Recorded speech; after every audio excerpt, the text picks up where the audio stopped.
All right, guys. Just first of all, thanks everyone for coming. We literally, Brian literally just thought about this idea and we put it together on Monday. Looks like there's gonna be a good show out. Mainly this to address what's going on and everyone not having much to do, but also to help out with the residencies, give people a chance to talk, and also get some extra didactic hours, even if they can't input it to their accreditation standard. Some housekeeping rules: please keep your mics muted, and this is all in the chat if you guys need to review this. I will mute people myself if there's some noise out of there, so don't feel offended. Input any questions you have into the chat, and I'll be asking and moderating the questions after the presentation. The session is being recorded. Just be careful of what you say. Next week's speaker and topic is going to be Katie Best. She's Wake Forest's sports dietitian, and she's going to go over athlete recovery and fueling performance. And then if interested, if you want to speak, send me an email and topic. And the priority is going to go to the residents just to make sure they get more experience speaking, and also to gear this really towards their education too. And then if you can, I have most of you down and I'm writing names down, but go ahead and click that Google link in the chat menu and you can sign in. And Ryan's going to start his presentation now. Yeah, and we can discuss more of like what we want to do moving forward. This idea literally came about Monday morning with just me trying to create things to fulfill my lack of D1 athletic training room time, with obviously all of our student athletes going home at Duke and across the nation. So big thanks to VN for setting this up. He's such a great networker that he was the first guy that I called, and he just shot this out to everybody. So big thanks to him, and appreciate all his efforts in this. So just going through, we want to start with just talking through some low back pain in athletes. And this talk is going to focus on the assessment of that and what the clinical frameworks that are out there and to guide our decision making. So the overview of this is we're going to go through, discuss those frameworks and classifications for both acute and chronic low back pain. We're going to review motor control changes in low back pain, the article, and then discuss briefly some of the implications in my practice, and then go through with discussion questions. I don't think VN mentioned it, but if you have a question that you feel that you want to discuss towards the end, because we're going to have hopefully at least 20 minutes for this discussion, just simply write it down in the chat. That being said, if you do want to chime in middle of the presentation, just feel free to unmute yourself. I've learned over this past week that if you hit the space bar, that temporarily unblocks your mute. So that's just an easy thing to do as we go through this. And then at the end, we'll just discuss some future plans of this and kind of shape what we want. But my motivation for this is, I think we get through residencies and fellowships, we get a lot of formal didactic curriculum. But what I wanted is that clinician experiential experience, basically looking in and saying, you know, this is what I've seen in the literature, this is what I do in the training room, this is what I do with my population. So that's why we're saving a lot of time at the end for the discussion, and just kind of bringing all of the criteria together for that evidence-based medicine. So we're going to start by talking through the treatment-based approach for acute low back pain. This is what I learned in school is my main clinical framework for low back pain. In my time of being a PT, I've been a PT for almost 4 years now. It's something that I still use, but probably not as religiously when I first graduated, because I found out very quick that it didn't provide me all the answers to treat my patients. So there's 3 categories to this treatment-based classification. It's the manipulation, the manual therapy category. It's a specific exercise category, moving into either extension or flexion, trying to centralize as you go along with that. And then also a stabilization category. And they basically say that you can categorize based on these exam findings. So duration of symptoms, pain below the knee, disability levels, fear avoidance levels, pain intensity, movement characteristics, and responses to repeated motion. So these are the exam items that you'd be able to then go ahead and categorize individuals into one of these categories. So the first one is manipulation. The rule for this is basically the clinical prediction rule that was derived and says that you're more likely to have a positive outcome if 4 out of 5 of these criteria are met. So no symptoms distal to the knee, having an acute onset of less than 16 days, having an FABQ less than or equal to 19, lumbar hypomobility of at least one segment. I believe that's assessed by a PA mobilization, and then having one passive hip internal rotation greater than 35 degrees, which is measured in prone. And so the idea behind this was you'd be providing a manipulation, and then you're following up with a home exercise program, like a cardio program or some pain-free exercise. Next one is the specific exercise group. So moving in and basically trying to determine if they're going to be preferential movers into extension flexion, or if it's a lateral shift that you need to correct.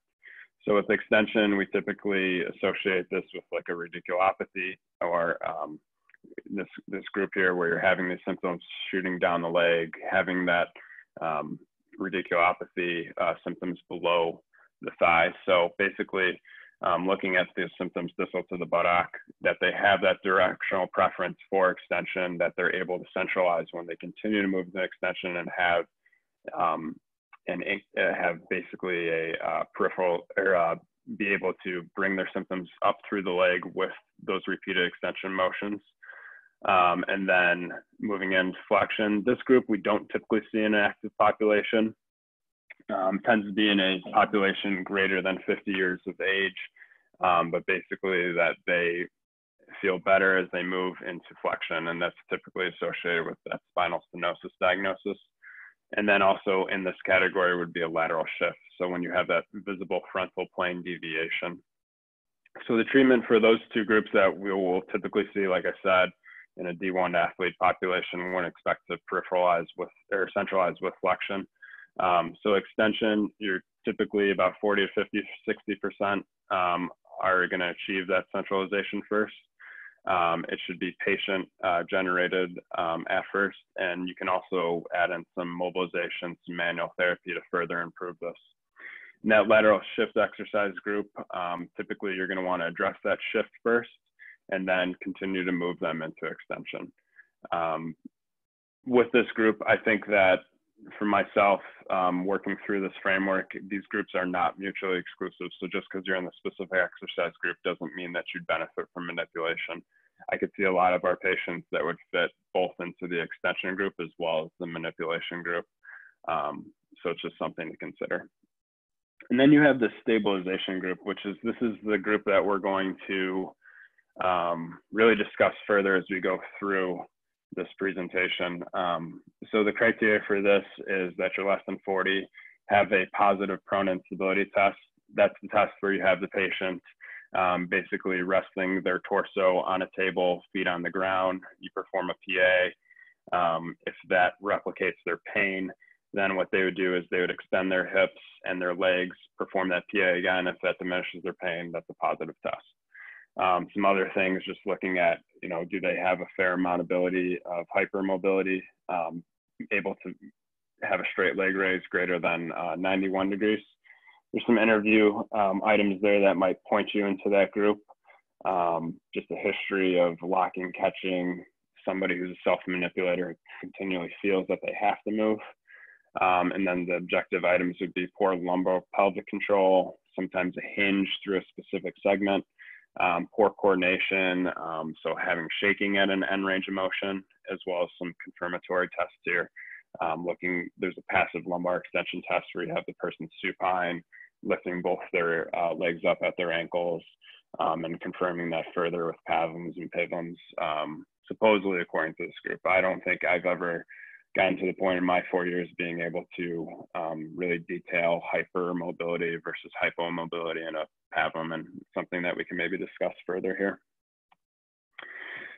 There has been a recent updated. I graduated school in 2016, so I learned the old framework, and just as I graduated, they introduced this new one. And I believe this fits a little bit more so with my clinical practice as it currently is. So it's taking those three groups and basically saying you can do those.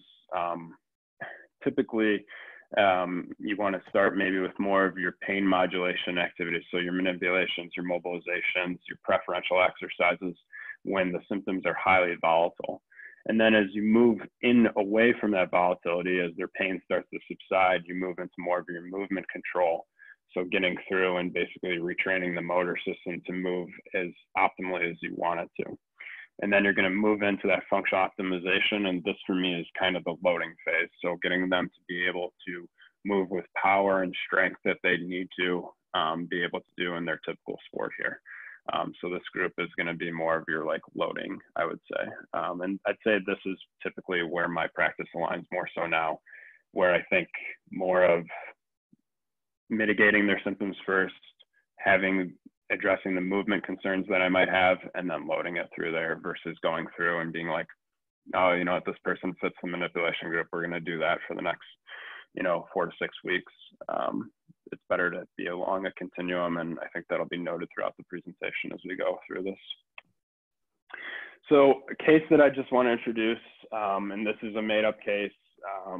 I see this a decent amount. I think I combined a lot of the cases that I've had in this past year. But if you have a 22-year-old D1 lacrosse player, he bends forward during a game, feels a pop, starts to experience some radicular pain down his right leg. He's unable to continue playing throughout the match, can't bend forward due to having back pain. So over the first 2 weeks you treat, maybe using those centralization or that specific exercise, as well as maybe some modalities, maybe some manipulations for things that you're finding. And his pain is basically alleviated, except he still can't bend forward without having that significant pain. Maybe gets a little bit of radiculopathy through his glutes still, through like an L2 or L3 dermatome. MD is concerned at this point, so he orders an MRI, but it's not significant for any pathology. So my question is, what do you do now? You've alleviated the acute pain, but what is your mentality? What are you going to try to address? What are you thinking, kind of like clinical decision-making framework? So I'd open that up to anybody who wants to chime in now. If not, I can kind of discuss what I would move into and what my framework and my decision-making would be.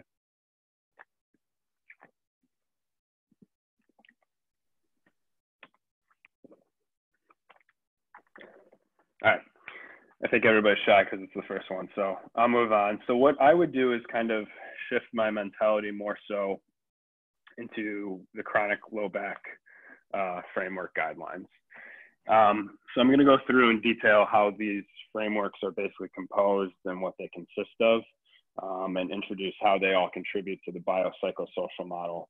And then we're going to, from that, tease into basically the motor control paradigm that exists within the chronic low back framework and how I use the motor control, especially if you did read the article looking at that tight group, because I feel that is something that that tight control group is very common in D1 athletes. And that was my whole motivation for wanting to give this presentation, because it was something that I was seeing a lot of. So the models for the diagnosis and classification of chronic low back pain, it's a series of about 8 models that are combined to form this biopsychosocial model. So first you have your pathoanatomical diagnosis. So these are your specific structural findings being linked to pain. I think this is a lot where our MD colleagues live, where they would go through and order an X-ray or order an MRI and say, okay, he's got a disc issue. That's what's going on. That's what's causing all the problem. Then you have your peripheral pain generator model, which the peripheral pain generator model does kind of combine, I think, pretty readily with this neurophysiological model. And this is IDing the painful structure, so that peripheral pain generator model.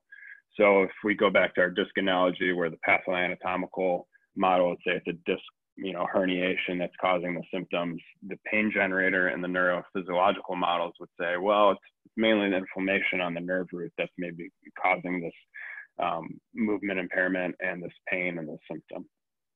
Then you have the mechanical loading model, This is examining loading postures over a period of time at the time of injury. So this is basically an ergonomic model, I think, in the work setting. So these postures, these sustained movements that you have working on like a factory line. But I also think this is becoming more of a model that's seen in D1 athletes with the GPS tracking that's been going on, and all the technology that's emerging from this, like catapults, that allows you to assess load and says, you know, a lot of what we're doing here at Duke and a lot of what our PTs are looking at more is looking at, you know, correlations between tendinopathies and how much volume does it take to experience a tendinopathy. And the problem with this is it's not considering that humans are biological adaptive species. Basically, people can regenerate, tissue turnover. It's not considering the human element if you're just looking at it as a physics equation. And then you have the psychological model. So this is looking at the impact of psych and social factors on pain. It's something that's very important to consider, but it's not comprehensive because obviously you're not accounting for those anatomic and physiological factors. And then just two more components here, combining both the biomechanical and those pathoanatomical models. And you have your signs and symptoms model. And once again, you're not accounting for those complex biopsychosocial criteria that are maybe contributing to the problem, basically. And then from that, the signs and symptoms model, you also have this motor control model. So this is what we're going to discuss kind of in the later half of the presentation here. But the motor control model is the management of movement and the motor control impairments that exist secondary to chronic low back pain disorders. So this is like your movement diagnosis. So it'd be looking and saying, okay, the athlete can't bend forward, seeing a restriction. It looks like they're not able to reverse their lumbar lordosis. Potentially they're having increase in tension and muscle activation through their low back paraspinals. And that's looking at it just strictly on a movement problem. But the issue with this is that you're not accounting for the cause and effect. You're not looking or considering those pathoanatomical diagnoses. Typically, I think PTs, we live more in the signs and symptoms model and the motor control model. So combining all of those that I just reviewed results in having this biopsychosocial model, which is a multidimensional approach to dealing with chronic low back pain. And it's from this that I would say that the biopsychosocial model is just right. We do need to make sure that we're considering all the factors that contribute to a D1 athlete's condition, their ability to play their sport. We need to think outside the box. Sometimes it isn't just these pathoanatomical models. It can be really just everything. And that usually results in having better symptoms that are just, or better outcomes that would be just right. And people, you know, would ask me, like, is it truly, do we really need to consider all these psychological factors in athletes though? Is this something, you know, where if it's a D1 athlete and they come in and they you know, they're bending forward and they sprain their low back muscles, is this, you know, do you really need to see what their personal life is? And I think, you know, for those acute care cases, probably not so much. But when you're getting into these chronic symptoms, I've seen more and more as I work in this population that there's a lot of pressures in the sports world that can result in exacerbating symptoms. And I think it's important to consider the entire context of the athlete. So just to introduce a little bit more detail what the biopsychosocial model looks like. It's once again contributing, looking through and taking all of those contributing factors that may play in towards an athlete's presentation. And it's considering all those that you might gain from like an interview, physical exam, medical tests, radiology, imaging, and screening questionnaires. And then it's taking that, examining and determining which of these factors are contributing at the highest, and it's going through and then attacking those factors and finding ways to intervene on that. So busy slide here, and the next few are very busy slides, but this is the biopsychosocial model laid out here. So I'll introduce this especially with a group of PTs here, looking more at the right side, looking through these pathoanatomical factors, the physical factors, and the pain and neurophysiological factors. So I think where we typically live, specifically as a profession of movement specialists and physical therapists, is going to be more in the physical factors and the pain neurological factors. This is our bread and butter. This is what we think of when we're evaluating an athlete. We would rely on our MD colleagues to hopefully help us diagnose these pathoanatomical factors when they do occur. And then also going in and using the psych services when the psychological factors or the social factors are playing into the athlete's presentation. So this for me is when I have a case and I'm working through and trying to get the individual better, and I see improvements in their physical factors or their neurophysiological factors, and they're still not getting there, they're still having that chronic pain. That's when I'm going to come back to my biopsychosocial model and look and say, okay, is there anything that I'm missing anatomically? What about psychologically? And this is where I come back to in my practice when I'm having a tough chronic case that doesn't seem to want to relent to be able getting back to the athlete to back on the field. So they go through then from this model here and basically take this section and introduce the chronic low back pain disorders with altered motor control. And they break these altered motor control factors into three kind of presentations. The one that we live through and that we'll describe a little bit more in the next slide is this maladaptive motor control pattern that drives this pain disorder. So the first one that they introduce is, and the example that I'll provide for this is if you have a spondy or if you have a fracture in the spine and the patient has a increase in low back tone of their muscles because they have the spondy, they're unstable and they need to prevent any injury further from having this fracture. They need to heal. So in that regard, as physical therapists, we wouldn't want to intervene on that altered motor control because they need to heal. So they're either going to need a surgical intervention to heal that, or it's just going to be time.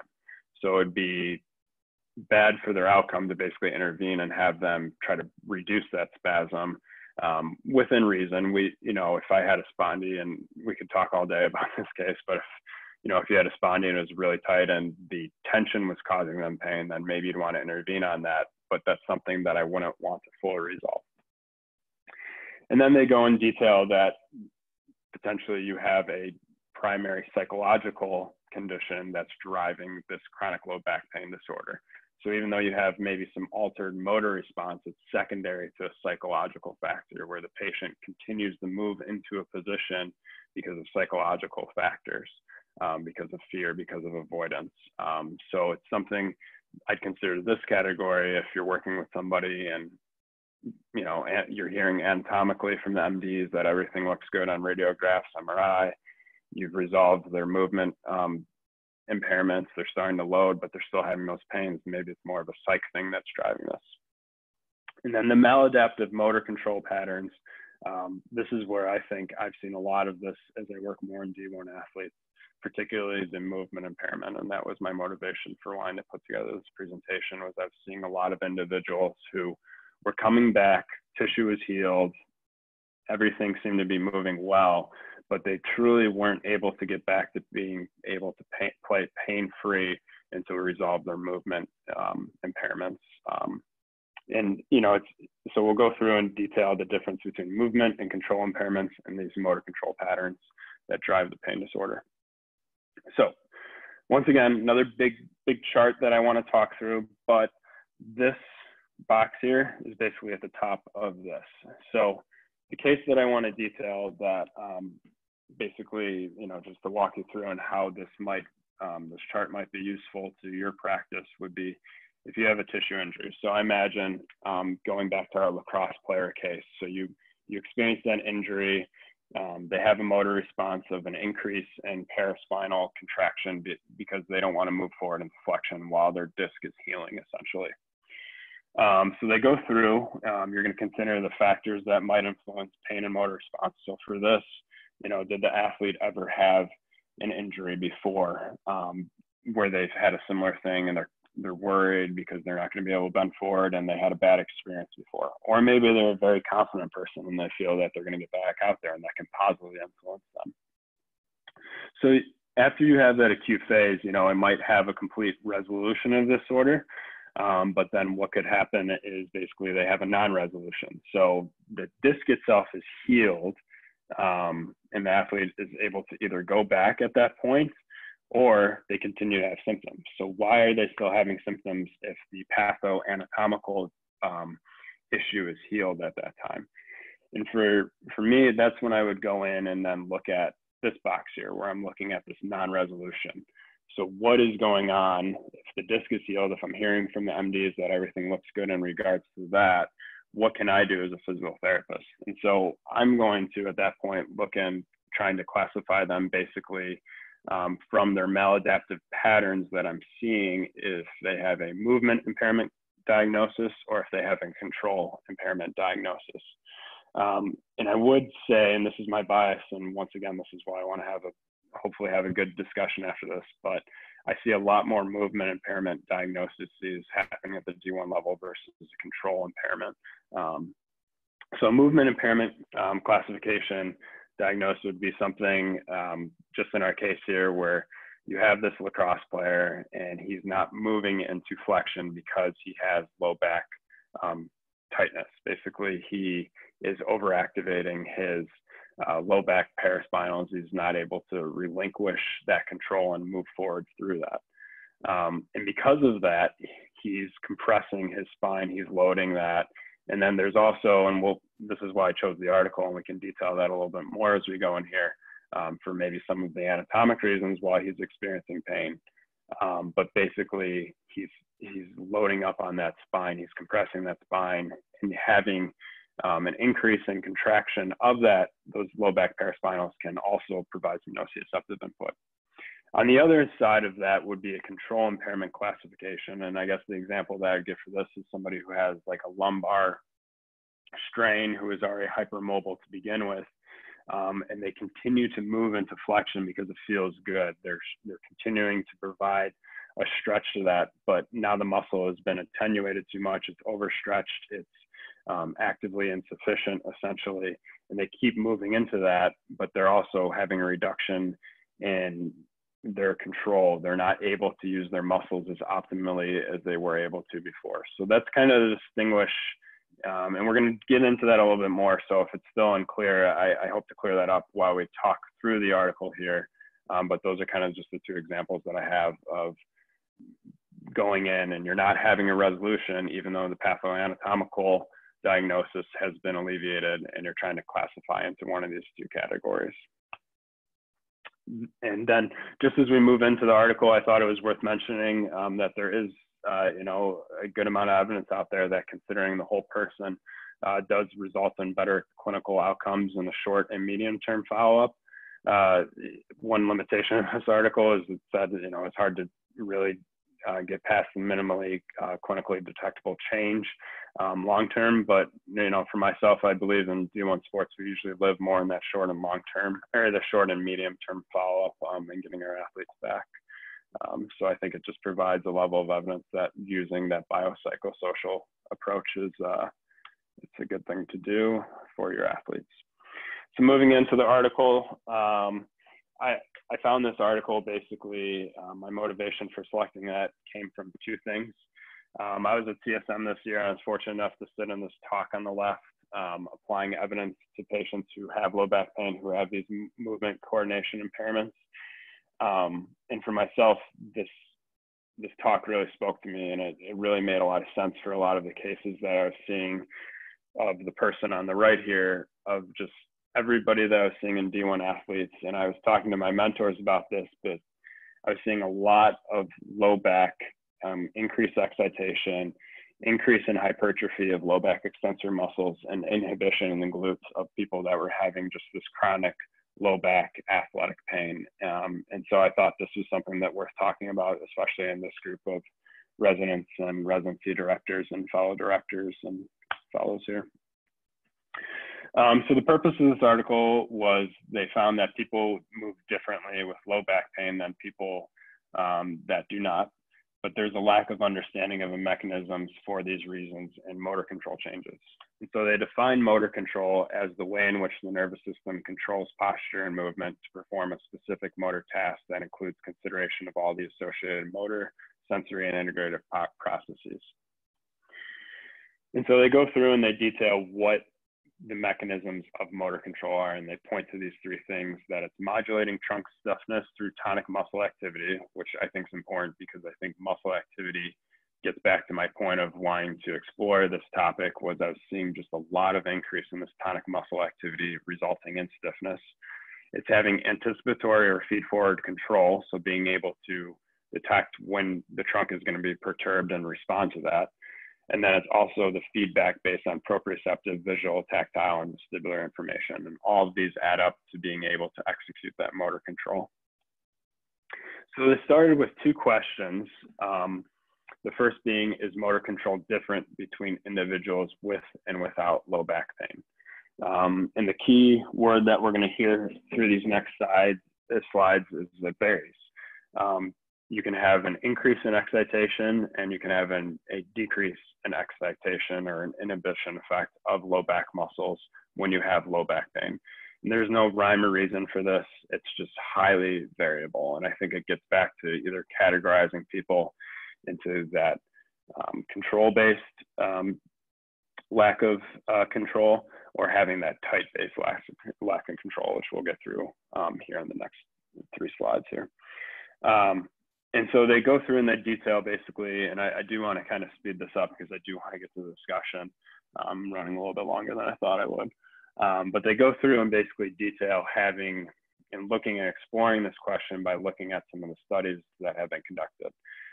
So having an anticipatory activation of trunk muscles, looking and examining, when you're able to understand that a load's coming towards you, and having what's the motor response for that. So they did find in individuals with low back pain that typically they're going to have a late activation of some muscles, particularly the transverse abdominis and multifidus.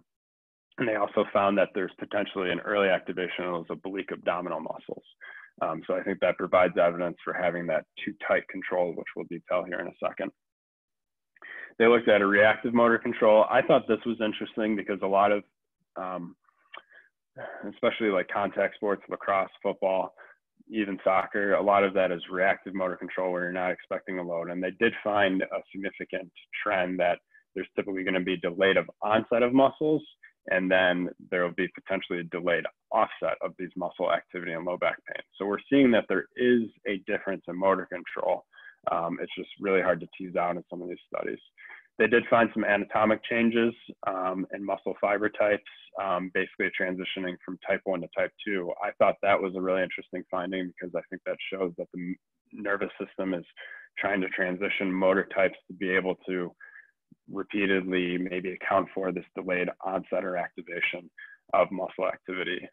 So being able to have an effector, the muscle, be able to contract faster to account for having this decrease in onset or the delayed of onset. And so they, once again, they summarized the answer to this question that observations vary.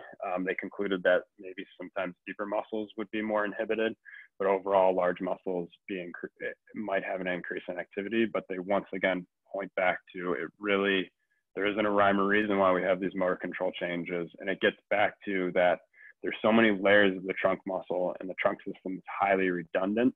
So there's a lot of ways to accomplish the same task. And individuals, because we are survivalist animals, are going to just try to find motor patterns and activation patterns to be able to achieve their goals. The second question they look at is then the physical manifestation of this. So looking at trunk alignment, trunk posture, and trunk movement, are they different between patients and healthy individuals? So they did find that, across individuals that do have low back pain, that typically you can have any variety. And that's why I included this just here on the left is, anybody can come in with a different posture, and it might be a result of having low back pain, or it might be the other way around where this posture induced the low back pain. So across groups, they found some folks that have greater lumbar flexion, posterior pelvic tilt. They found groups that have greater lumbar extension. They found groups that have the flattening of the lumbar spine across low back patients. So it really doesn't matter.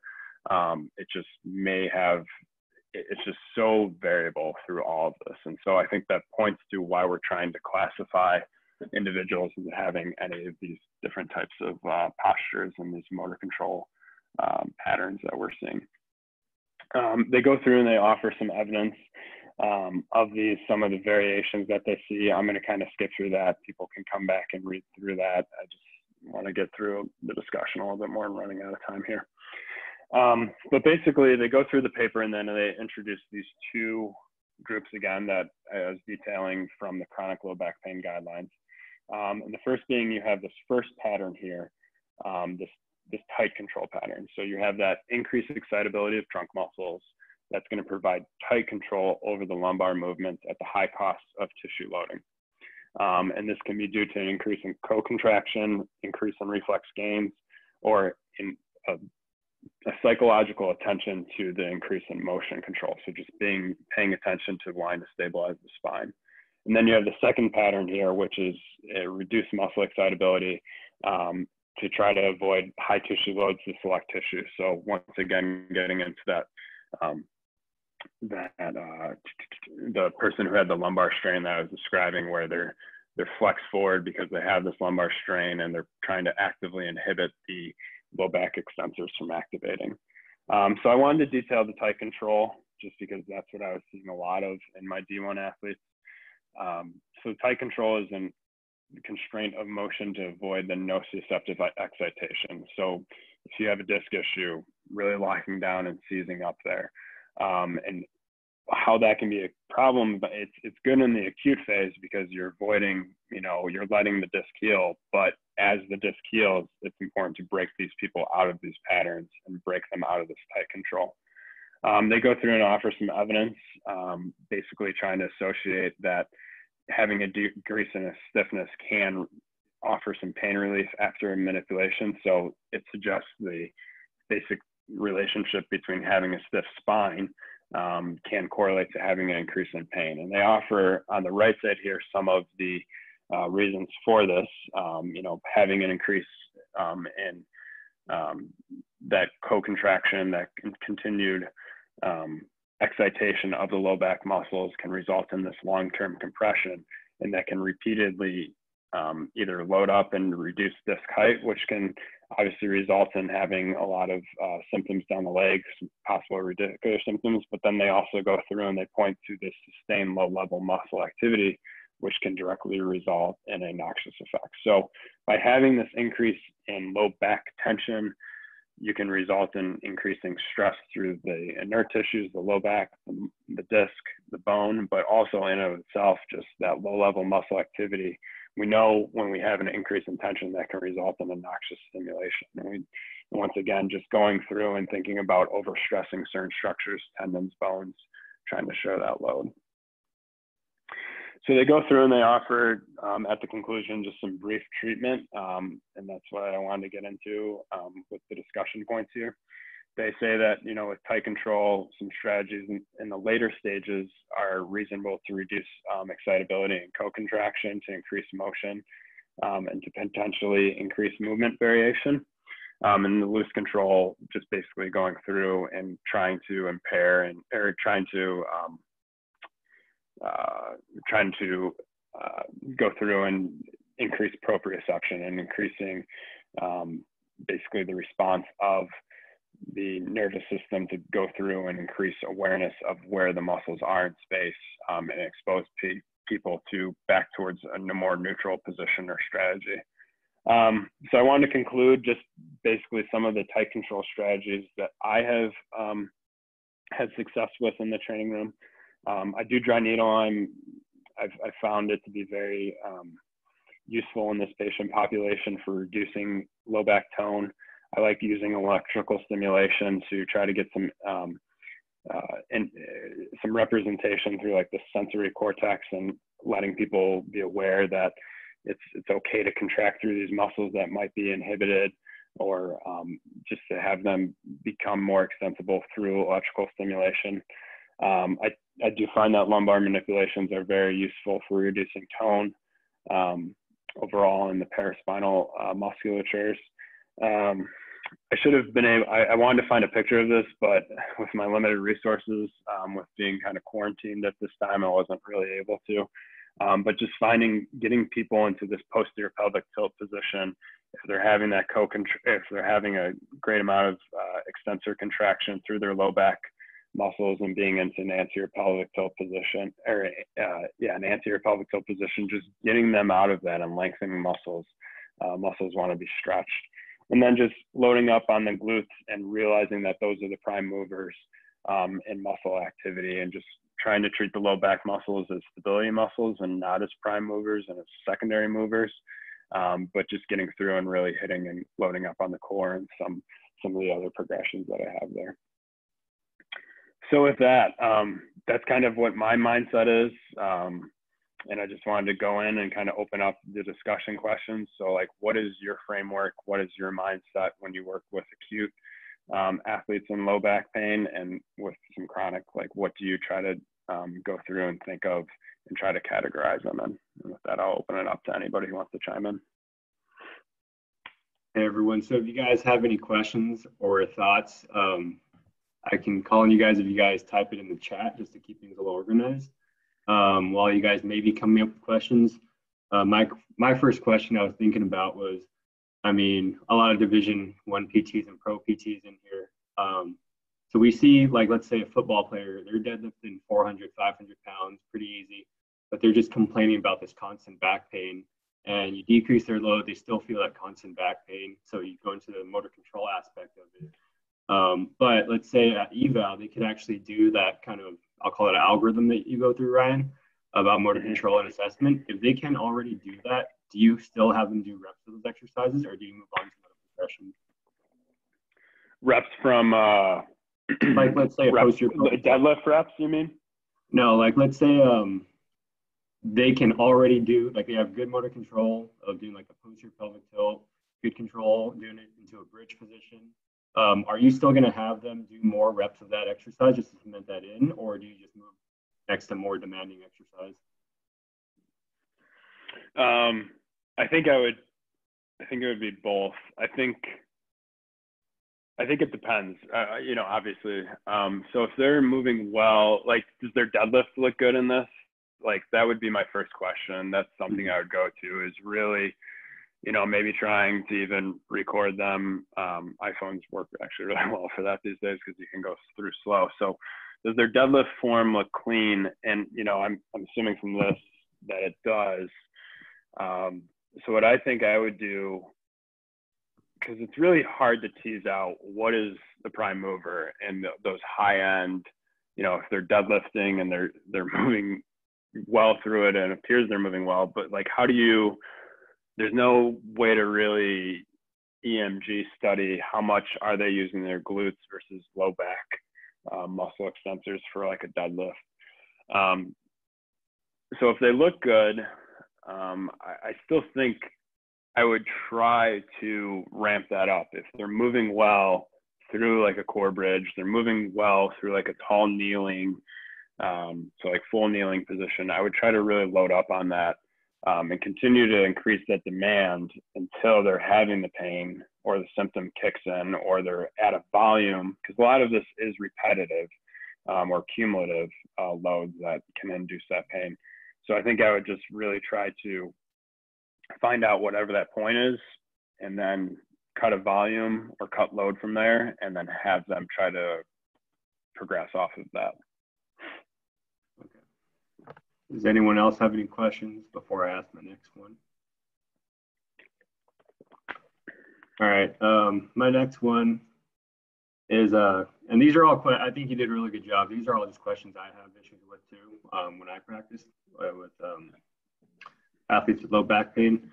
But let's say they're progressing through all that, they're pain-free, you're harping them on motor control, but when they get to a high demand task or sport, which is high velocity, what are your thoughts on how you're measuring their motor control with these tasks? Are you really just kind of assuming you've improved their pain and their movement pattern, that it transfers over? Or are you gradually exposing them and that gets their motor program better as they get through like just volume alone? What are your thoughts on progressing to like higher velocity exercise and how you observe their motor program?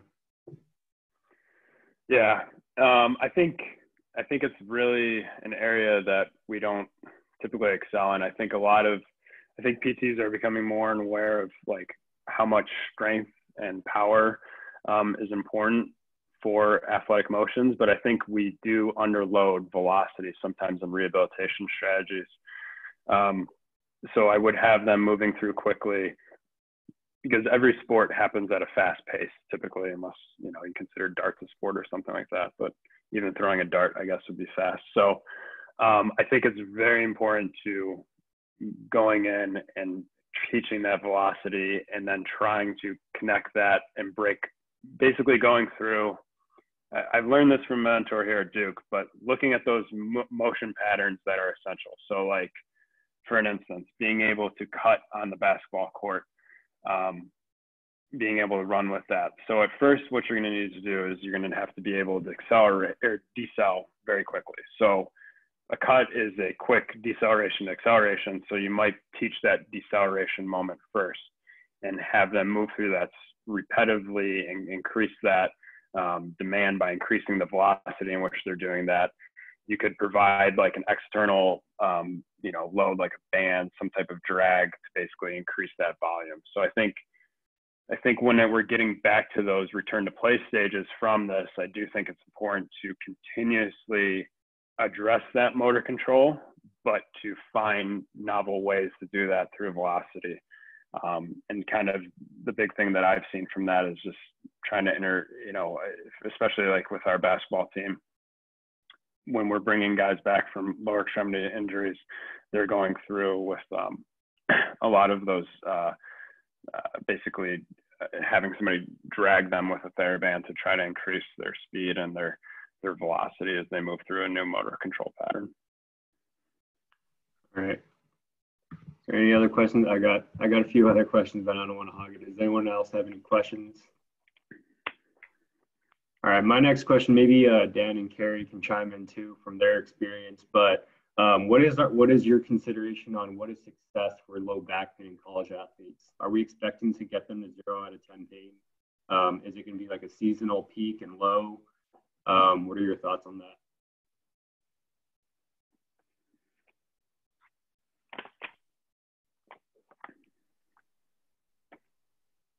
Bueller?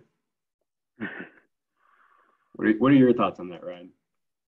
I think, I think we do have a onus to try to not send athletes back out onto the field with having back pain, because that theoretically can set them up for altered motion control and might set them up for lower extremity injuries. But at the same time, I do think there is a acceptable risk. And I think just having that conversation with the athlete, and I think that gets back to the kind of biopsychosocial, what type of coper are they? Are they somebody who has a hardiness personality who can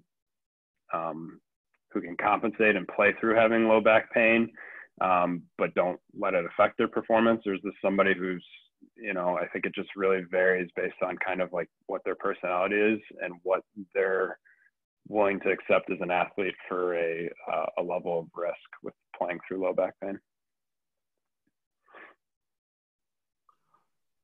Carrie or Dan, what are your guys' thoughts on the realistic expectations of college and pro athletes getting to 0 out of 10 low back pain? Yeah, Dan, you're the one I was referring to. Dan Lorenz. But the question was, is it realistic to think college and pro athletes will get to 0 out of 10 pain? Is it more of going to be like a seasonal peak, so they're going to have pain during the season, but in the off season it kind of relaxes, just so we can set expectations for that athlete throughout the year? So Carrie said it depends, and he said that complete resolution during the season is not always realistic, and that's kind of what I have seen too. But I just want to know if I was in the wrong, and maybe some people are actually getting success getting people down to 0 out of 10 pain in season. Can you hear me or no? Yeah, I can hear you. Yeah. In regards to this question, in my view, I mean, we talk about it with tendinopathy. That acceptable level of pain is okay. So why is it any different with low back pain? And particularly when you're in a sport that you're doing the same thing repetitively over and over again, it's going to show up. I mean, kind of one of the old adages in our field is, nobody gets better during the season. I think a lot of times you get them well enough, and then you really dig down and, in the off season when you have time to address these issues, so just my take on that. Yeah. Thanks, Dan. Anyone else have any questions? Let's see. Carrie said there is.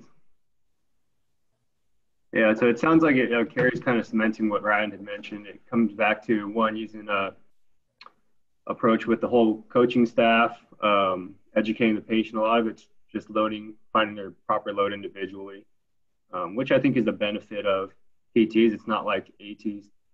Why, Ryan? Why would you put that picture up? Sorry for it. Yeah, I think ATs want to be a little individualized, but they're just so bogged down with volume. So I think it's cool for us PTs to be able to individualize things a little more. Is that the second game, Ryan, when we beat you guys? Or is that the first game? Can't tell. I don't know. I think it's the first game. To everyone else is, do you guys have any kind of like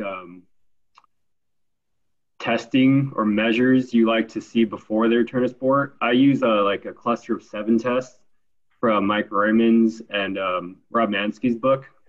They just have some normative values on some trunk testing. But does anyone have tests they like to look at before they feel the athlete, they feel confident that the athlete doesn't need PT anymore or formalized PT?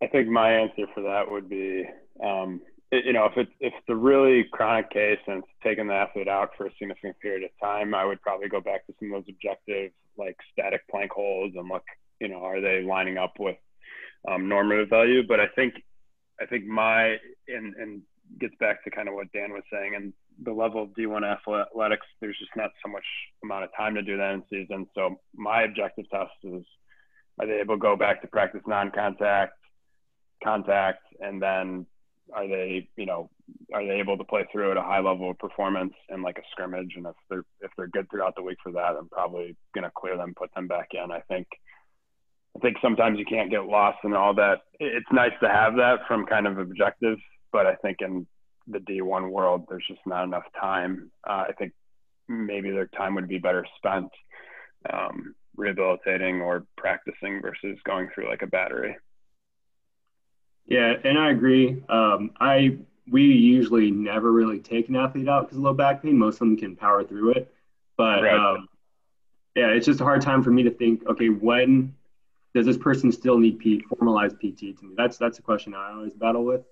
But I agree. Like I don't think most people most at least Division I and pro athletes can get through low back pain and play on it. Whether that's right or wrong, I mean, that's another discussion, but agreed. Yeah. Does anyone else have any questions or things they want to bring up? Things about how they do things? If not, are there any particular topics you guys want to go over? As I mentioned, next week I have Katie Best coming on. She is our registered dietitian. She's going to be talking about fueling for recovery and performance. I do want to let in the future residents have priority on presenting on this, just because they may be missing out on a few opportunities during this COVID-19 isolation. But if you guys have any topics, I can reach out to people to see if they want to talk about it, or me and Ryan can put together some stuff too. Yeah, and I think the biggest thing is I think trying to get more of the clinical expertise component of EBP. So just if anybody has ideas for that, just trying to make this more discussions based. I wish my presentation probably didn't run as long as it did today, so we could try to generate more discussion and probably maybe pick less of a broad topic next time, just so we can go through and discuss more clinical expertise. I think that would be really helpful to everybody's practice that's maybe on this call. So I think you did a good job. It was a very broad, but it was good summary of what was taught in the past, what's taught now. It's definitely difficult to handle low back pain even within an hour, let alone 40 minutes. So I thought you did good overall, Ryan. All right, guys. Appreciate you guys all being on, and just feel free to kind of reply to that email chain with any input that you guys have. Yeah, for the most part, I have people signed up. I jotted down everyone that attended on my little roster. I'll email everyone here next week's invite, and then one final email to the chain, because there's a few people who didn't show up that said they were. And then from there, I'll quit spamming everyone's email and just really direct it towards people who want to show up. So thanks, everyone, and look forward to seeing you guys again next Friday. And then we'll maybe do another poll, because if we want this to be later for folks, we'd like to try to, as much as we can, have as many people on. I think 8:30 East Coast time might be a little rough for our West Coast folks. Yeah, if it is tough, Ryan, I might have you host every other week then, because I got patients scheduled at 10 for now, permanently. But definitely host like 8:30, and we'll figure something out to accommodate the West Coast people. Yep. Cool. All right. Thanks, everybody, for your time. Appreciate it, guys. See ya. All right. Take care. Thanks.